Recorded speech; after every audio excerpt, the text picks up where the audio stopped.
Hello बच्चों, कैसे हो आप सब लोग। मैं हूँ ज्योति गुप्ता और मैं लेकर आई हूँ कक्षा 5 की बुक हिंदी वाली, जिसका चैप्टर है दूसरा और चैप्टर का नाम है फसलों के त्योहार। इसके पहले जो आपका पहला चैप्टर था वो कंप्लीट हो चुका है। साथ में आपके अदर सब्जेक्ट की जो क्लासेस हैं वो भी हो रही हैं।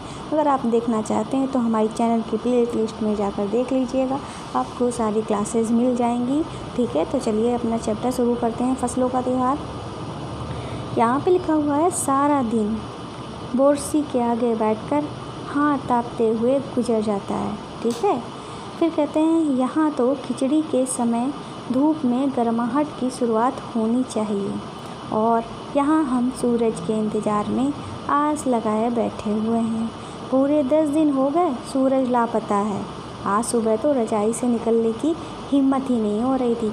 मतलब कि सर्दी इतनी ज़्यादा बढ़ गई थी कि रजाई से निकलने की हिम्मत नहीं हो रही, और ऊपर से सूरज देवता भी 10 दिनों से निकले नहीं हैं। फिर ये कहते हैं, बाहर देखने से तो समय का अंदाज़ा बिल्कुल नहीं हो रहा, लेकिन घर में हो रही है चहल पहल अब पता चल रही है। रह रह कर कानों में कभी चापाकल के चलने और पानी के गिरने की आवाज़, तो कभी किसी के हाँक लगाने की आवाज़ आ रही है। जा भाग के देख केरा के पत्ते आइल की ना। ये अपनी लैंग्वेज में कह रहे हैं, किसी से कह रहे हैं, जा भाग के देख केरा के पत्ता आइल की ना। ठीक है, मतलब केरा के जो पत्ता है उसके आए हैं कि नहीं आए हैं। आज ई लोग के उठे के नईखे का, मतलब आज ये लोग उठे नहीं हैं क्या। बोल जल्दी तैयार होखस, अब तो उठने में ही भलाई है, मतलब वो उठ गए हैं। अब नहा धोकर हम सभी एक कमरे में इकट्ठा हुए। दादा और चाचा ने सफ़ेद चकाचक माड़ लगी धोती और कुर्ता पहना हुआ है। खिचड़ी में ऐसन ठाठ हम पहले कब्बो न देखनी, सारा देह कनकना देता। पापा ने कहा, शायद आज धोती में उन्हें ठंड कुछ ज़्यादा लग रही है। फिर सामने बचिया पर खादी की सफ़ेद साड़ी पहने हुए दादी बैठी हैं। आज दादी ने अपने बाल धोए हैं, झक सफ़ेद सेमल की रुई जैसे हल्के फुल्के बाल। गौर से देखने पर भी एक काला बाल नज़र नहीं आता।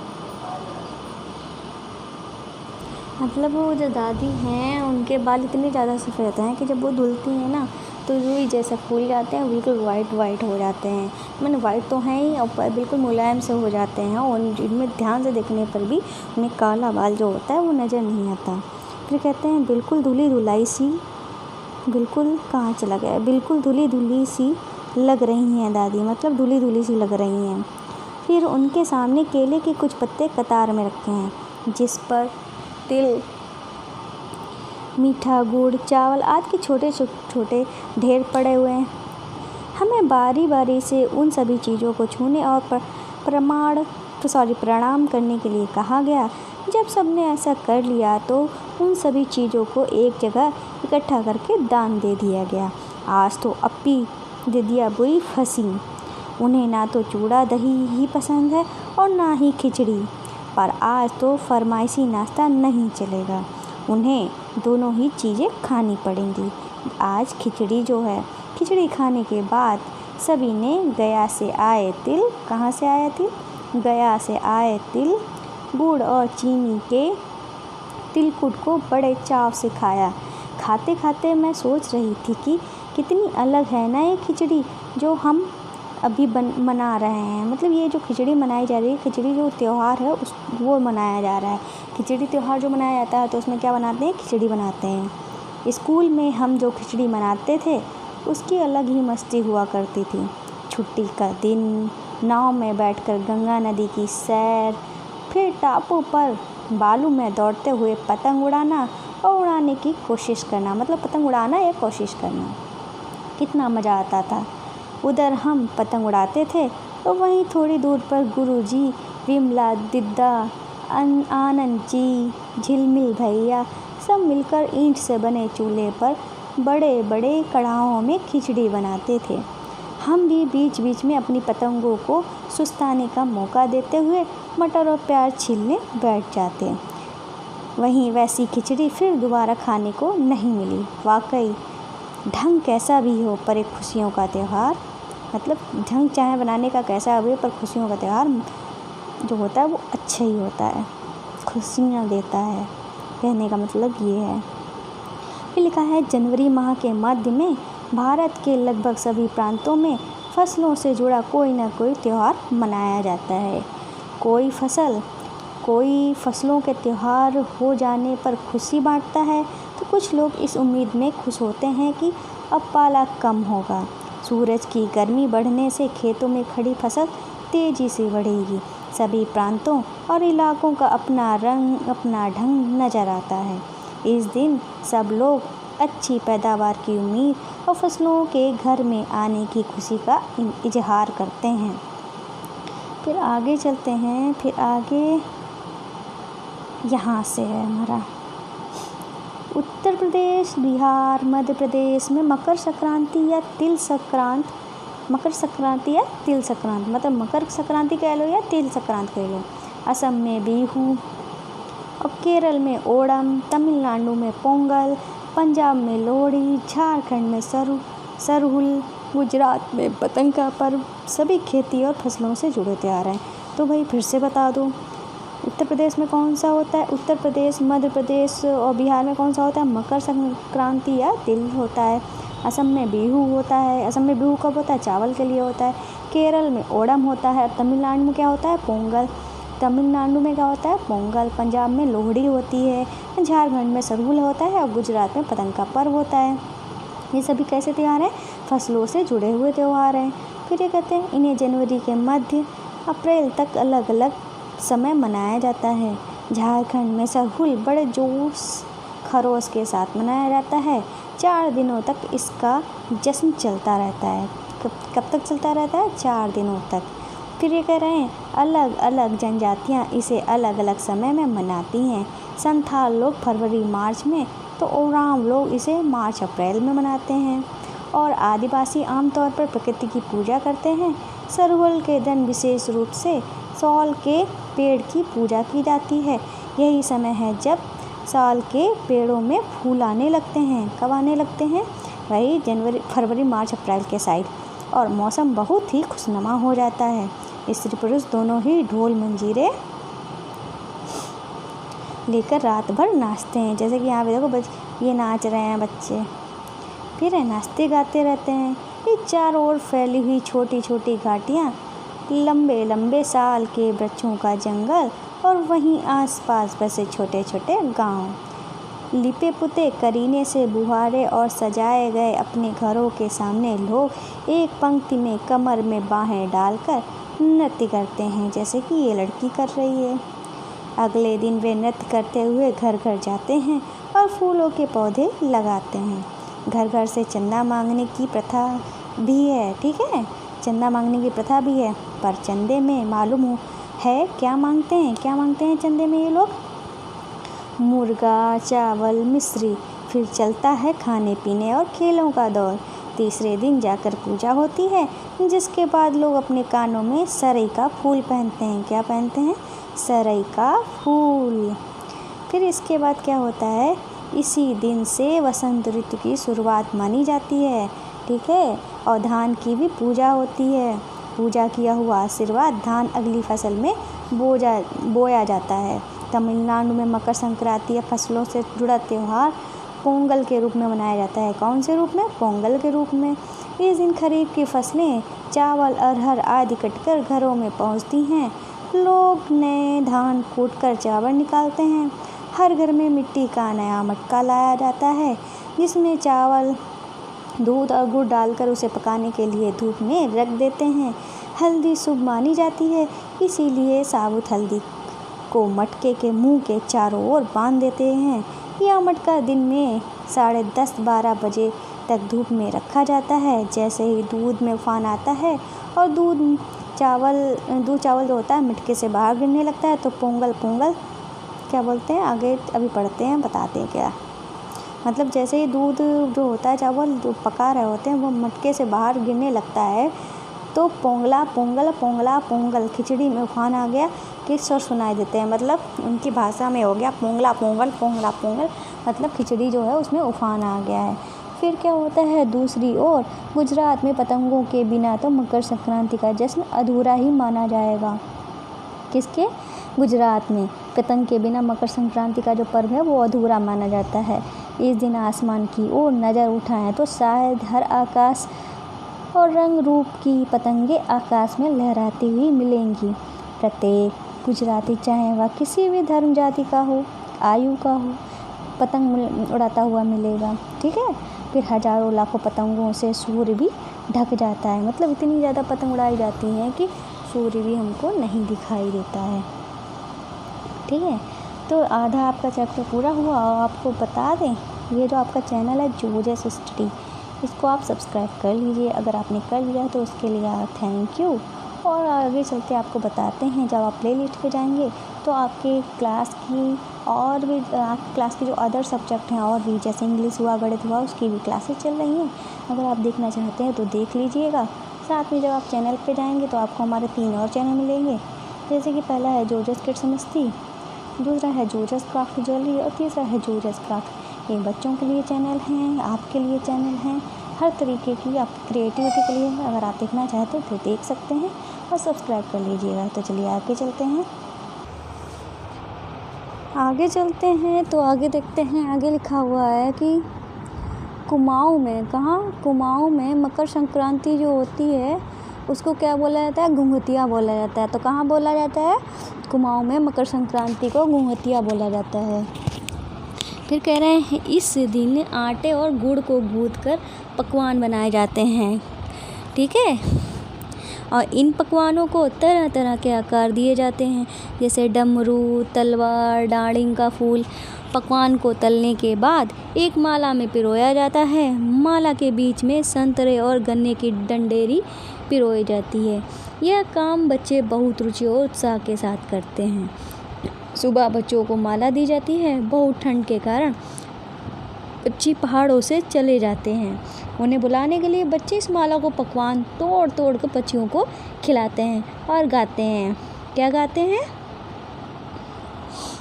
कौवा आओ घूंघट आओ ले कौवा बड़ो, मके दे जा सोने को घड़ो, खा ले पूरी मके दे जा सोने की छुरी। इसके साथ ही जिस चीज़ की कामना हो वो भी मांगते रहते हैं। इसमें इस कामना ही मांगी जा रही, जैसे ये कह रहे हैं कि मुझे सोने का घड़ा दे दो और सोने की छुरी दे दो। ठीक है, ये मांग रहे हैं। इसी तरह जो भी कामना होती है वो भी मांगते हैं। फिर कह रहे हैं कि ना कितने अलग अलग अंदाज में मकर संक्रांति को मनाने, मतलब कितने सारे अंदाज हैं मकर संक्रांति को मनाने के। फिर आगे देखते हैं तो आगे हम यहाँ पे देखते हैं तो लिखा हुआ है कहीं दूध, चावल और गुड़ की खीर बनती है तो कहीं 5 प्रकार के नए अनाज की खिचड़ी बनती है। कहीं कहीं लोगों का सैलाब नदी में स्नान के लिए उमड़ पड़ता है। लोग ठंड से ठिठुरते रहेंगे पर बर्फीले पानी में कम से कम एक डुबकी तो ज़रूर लगाएंगे। हाल यह होता है कि इन जगहों पर तिल रखने की भी जगह नहीं होती। फिर क्या होता है? तिल से याद आया, मकर संक्रांति के दिन पानी में तिल डालकर स्नान करना, तिल दान करना, आग में तिल डालना, तिल के पकवान बनाना विशेष महत्व रखता है। तुम्हारे घर, इलाके इस त्योहार को कैसे मनाते हैं? इसे खिचड़ी, पोंगल, मकर संक्रांति, कुछ और कहा जाता है। तो मतलब आपसे क्वेश्चन पूछा जा रहा है, आपके यहाँ क्या कहा जाता है मकर संक्रांति को? फिर कह रहे हैं या तुम फसलों से जुड़े और कोई त्यौहार मनाती हो, मतलब आपके यहाँ और भी त्यौहार मनाए जाते हैं इन फसलों से जुड़े। यदि तुम आपस में बात कर सकते हो तो करो, और तुम्हें यह जानकर हैरानी होगी कि कई बार एक ही इलाके में रहने वाले लोग इस त्यौहार को अलग अलग ढंग से मनाते हैं। मतलब कभी कभी ये हो जाता है एक ही इलाके में भी रहने वाले लोग जो होते हैं उस त्यौहार को अलग अलग तरीके से मनाते हैं। फिर यहाँ पे कुछ क्वेश्चंस हैं, देखते हैं क्या है। मौसम का अंदाज, खिचड़ी में ऐसन जाड़ा हम पलिबे कबो न देखनी। यहाँ तुम खिचड़ी से क्या मतलब निकाल रहे हो? तो खिचड़ी से मतलब खिचड़ी त्योहार से मतलब है। तो खिचड़ी का मतलब खिचड़ी से क्या मतलब है? खिचड़ी त्योहार, ना कि खिचड़ी जो हमारा भोजन होता है उससे मतलब है। तो यहाँ पे क्या मतलब है? खिचड़ी त्योहार से मतलब है। फिर कह रहे हैं कभी कभी ऐसा हो सकता है कि सूरज बिल्कुल ही ना निकले। अगर ऐसा हो तो क्या होगा? अगर सूरज हमारा बिल्कुल भी नहीं निकलेगा तो हमारा जीवन, हमारे पेड़ पौधों का जीवन, हमारे जीव जंतुओं का जीवन है वो संकट में आ जाएगा। क्यों संकट में आ जाएगा भाई? इसलिए संकट में आ जाएगा, देखो पेड़ पौधे चलेंगे नहीं, क्योंकि पेड़ पौधों को सूरज की रोशनी चाहिए। और हम लोग, जब पेड़ पौधे नहीं रहेंगे तो हम लोगों को ऑक्सीजन कहाँ से लेंगे? जीव जंतु ऑक्सीजन कहाँ से लेंगे? इस तरीके से हम जो होते हैं एक दूसरे पे ही निर्भर रहते हैं। सबका अस्तित्व बराबर है। फिर यहाँ पे लिखा है, बाहर देखने से समय का अंदाज़ा क्यों नहीं हो पा रहा? तो बाहर देखने से समय का अंदाज़ा क्यों नहीं हो पा रहा था? इसलिए नहीं हो पा रहा था क्योंकि सूरज जो थे वो 10 दिनों से निकले नहीं थे। जैसे रात में होता है वहाँ मतलब अंधेरा टाइप का, वैसे ही दिन में था, ठीक है। और जिनके पास घड़ी नहीं होती वह समय का अनुमान किस तरह लगाते हैं? तो वह सूरज की रोशनी से ही अनुमान लगाते हैं। और फिर यहाँ पे लिखा है, तुम्हारी जुबान, किसकी जुबान? तुम्हारी जुबान, मेरी जुबान नहीं, तुम्हारी जुबान, ओके, क्योंकि तुम्हारी बुक है तो तुम्हारी जुबान। मजाक कर रही हूँ, ठीक है, दिल पे मत लेना कोई लोग, ओके। फिर यहाँ पे लिखा है, आज ई लोग के उठे के नईखे का। तो इसका मतलब क्या है? इसका मतलब ये होगा कि आज ये लोग उठे नहीं हैं क्या? फिर जा भाग के देख केरा के पत्ते आइल की ना। मतलब ये कह रहे हैं आज जाओ भाग के देखो केला जो है उसके पत्ते आए हैं कि नहीं आए हैं, ठीक है, इस तरीके से। और आपकी अगर लैंग्वेज कुछ और है तो आप अपनी जो भाषा है वो लिखे, ठीक है। और जब मैं अगर बात करती हूँ हमारे घर की भाषा, इन्होंने लिखा है कि अपनी घर की भाषा में लिखो, तो मैं अपने घर की भाषा में अगर इस बात को कहूँ तो मैं ऐसे कहूँगी, आज ये लोग उठे नहीं हैं का? आज ये लोग उठे नहीं हैं का? इस तरीके से कह देंगे। और ये लिखा है कि जा भाग के केरा के पत्ते आयल की ना। तो इस बात को अगर हम अपनी भाषा में कहेंगे तो इसको ऐसे कहेंगे, जाऊ देखो जाई के केला के पत्ता आए हैं कि नहीं, इस लैंग्वेज में कहेंगे। भाई आप भी मुझको बताना कि आपकी लैंग्वेज में कैसे क्या कहा जाएगा। तो आप कहेंगे आपकी लैंग्वेज कौन है? तो भाई हमारी हरदोईया लैंग्वेज है, क्योंकि मैं उत्तर प्रदेश के हरदोई की रहने वाली हूँ, ठीक है। यहाँ पे लिखा है, विविधता हमारे देश की पहचान है। फसलों के त्यौहार हमारे देश के विविध रूप रंगों का उदाहरण है। नीचे विविधता के कुछ और उदाहरण दिए गए हैं। 5 बच्चों का समूह एक उदाहरण ले और उस पर जानकारी इकट्ठी करें। जानकारी चित्र, फोटोग्राफ, कहानी, कविता, सूचना परक सामग्री के रूप में हो सकती है। हर समूह इस जानकारी को कक्षा में प्रस्तुत करे, जैसे भाषा, भोजन, कपड़े, लोक कला, नया वर्ष, लोक संगीत। इस तरीक़ों से आपको जो ये जानकारी है वो इकट्ठी करनी है। फिर यहाँ पर लिखा है, तुम्हें कौन सा त्यौहार सबसे अच्छा लगता है और क्यों? उस दिन तुम्हारी दिनचर्या क्या रहती है? तो भाई मैं अपनी बात करती हूँ तो मुझे सबसे अच्छा ना लगता है दीपावली, ठीक है। तो आपके घर में क्या आपको कौन सा अच्छा लगता है? आपकी दिनचर्या क्या रहती है? तो आप भी मुझे कमेंट करके बताइएगा। फिर यहाँ पे लिखा है अन्न के बारे में, देखते हैं क्या है। फसल के त्यौहार पर तिल का बहुत महत्व होता है। तिल किन किन रूपों में इस्तेमाल किया जाता है? तिल जो इन्होंने बताया था, पानी में डाल के, दूध में डाल के, आग में डालते हैं और उसके लड्डू बनाते हैं, उसकी पूजा करते हैं, कई चीज़ें ये करते हैं। फिर कह रहे हैं, क्या तुम जानती हो कि तिल से तेल बनता है? तो अगर आप नहीं जानते हो तो आप जान लीजिए, तिल से तेल भी बनता है, जो कि वो कई बीमारियों में यूज भी किया जाता है और खाया भी जाता है। फिर लिखा है, किन चीज़ों से तेल बनता है और कैसे? हो सके तो दुकान में जाकर पूछो। तो आपको ये बात ना अपने आसपास से अपने घर में पूछनी है।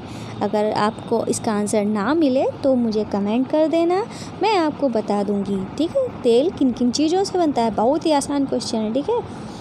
किसान और चीज़ों का सफ़र। किसान और खेती से बहुत लोगों की जानी पहचानी दुनिया का हिस्सा नहीं है। ये क्या कह रहे हैं? किसान और खेती है बहुत से लोगों की जानी पहचानी दुनिया का हिस्सा नहीं है।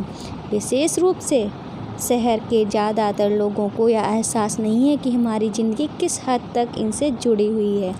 देश के कई हिस्सों में आज किसानों को जिंदा रहने के लिए बहुत मेहनत और संघर्ष करना पड़ रहा है। अगर यह जानने की कोशिश करें कि हम दिन भर जो चीज़ें खाते हैं वे कहाँ से आती हैं, तो किसानों को हमारी ज़िंदगी में भूमिका को हम समझ पाएंगे।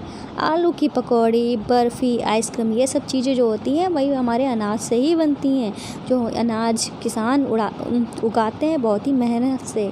फिर लिखा है, इन 3 चीज़ों के बारे में नीचे दिए गए बिंदुओं को ध्यान में रखते हुए जानकारी इकट्ठा करो, मेरी कहानी के रूप में उसे लिखो। फिर आगे चलते हैं। आगे यहाँ पे लिखा हुआ है, तो ये आलू की पकौड़ी, बर्फ़ी, आइसक्रीम किससे बनती है? तो आलू की पकौड़ी आलू से बनती है, बर्फ़ी हमारी दूध से बनती है, आइसक्रीम भी दूध से बनती है, उसमें कई सारी चीज़ें डाल सकते हैं।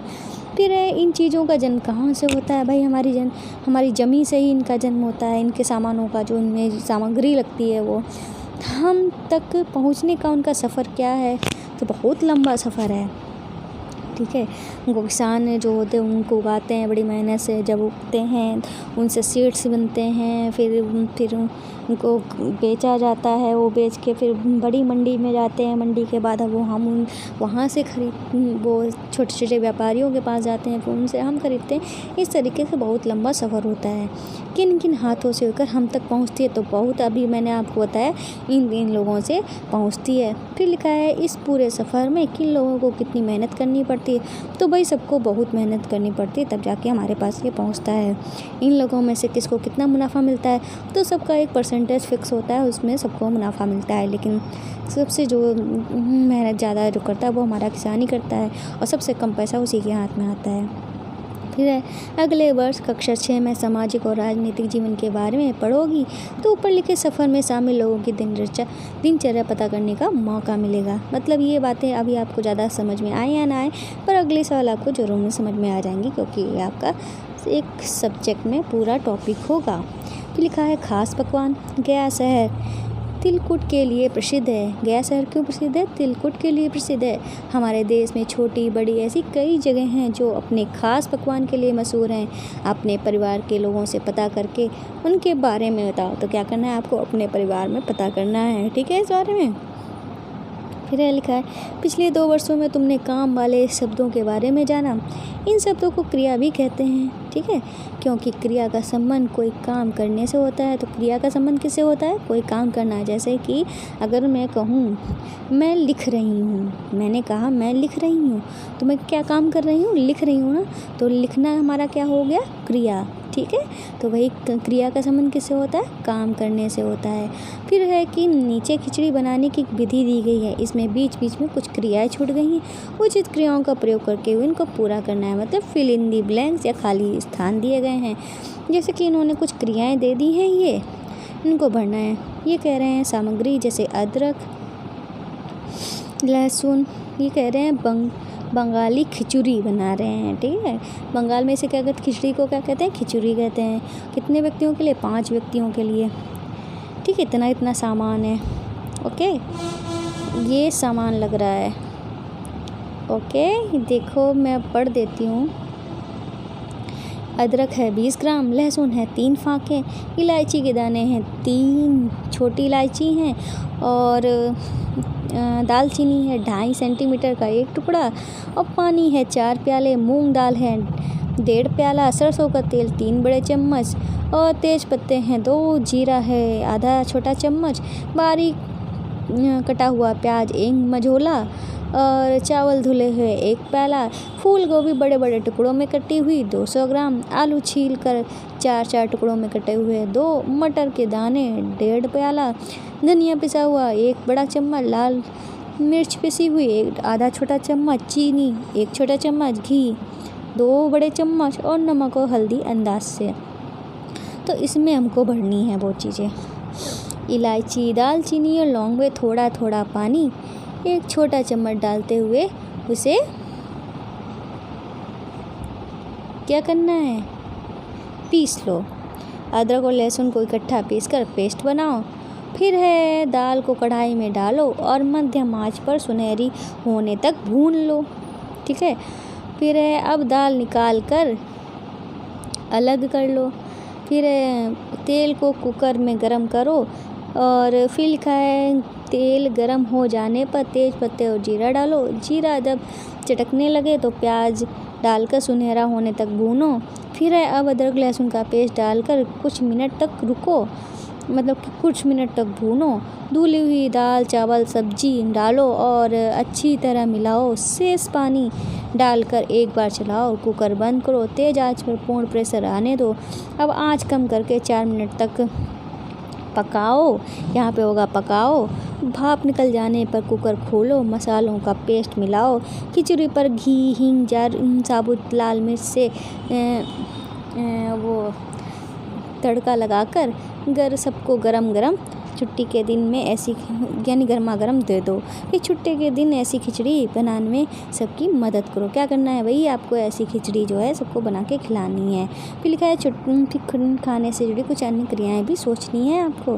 फिर इस तरीके से आपका जो चैप्टर है वो कंप्लीट हुआ। और मैंने आपको बताया था जो हमारे बाकी के 3 चैनल हैं उनमें क्या है देख लीजिए। जो हमारा पहला चैनल है जोजस किड्स मस्ती, वो बच्चों के लिए चैनल है जिसमें बच्चों को अल्फ़ाबेट क्ले से चीज़ें बनाना, ड्राइंग और बेबी राइम्स सिखाना, एनिमल्स के नाम कैसे सिखाएं, ये सब बातें बताई गई हैं। हमारा दूसरा चैनल है जोजस क्राफ्ट ज्वेलरी, और उसमें आप घर बैठे बहुत ही आसानी से सुंदर सुंदर प्यारे प्यारे ज्वेलरी बना सकते हो। ऐसी ज्वेलरी जो आप कहीं भी पहन के जा सकते हो, बहुत ही कम टाइम में बना सकते हो। तो अगर आप देखने में इंटरेस्टेड हो जरूर सब्सक्राइब करिए।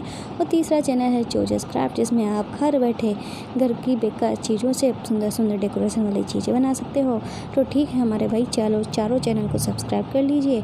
तो भाई सब्सक्राइब तो ज़रूरी करना पड़ेगा, क्योंकि मेरी गुरु दक्षिणा भी बस यही है कि आपको हमारे चारों चैनल को सब्सक्राइब करना है। तो सब्सक्राइब करने में किसी तरह का कोई पैसा नहीं लगता है, ये तो आपको अच्छे से पता होगा। सब्सक्राइब करने के साथ साथ आपको बेल आइकन को भी हिट करना है, ताकि जब भी कोई नई वीडियो पड़े तो आपको तुरंत नोटिफिकेशन मिल जाए और आप तुरंत के तुरंत देख लें। और दूसरी बात ये है, अगर आपको हमारी वीडियो पसंद आई हो तो लाइक करिएगा, ज़्यादा से ज़्यादा शेयर करिएगा।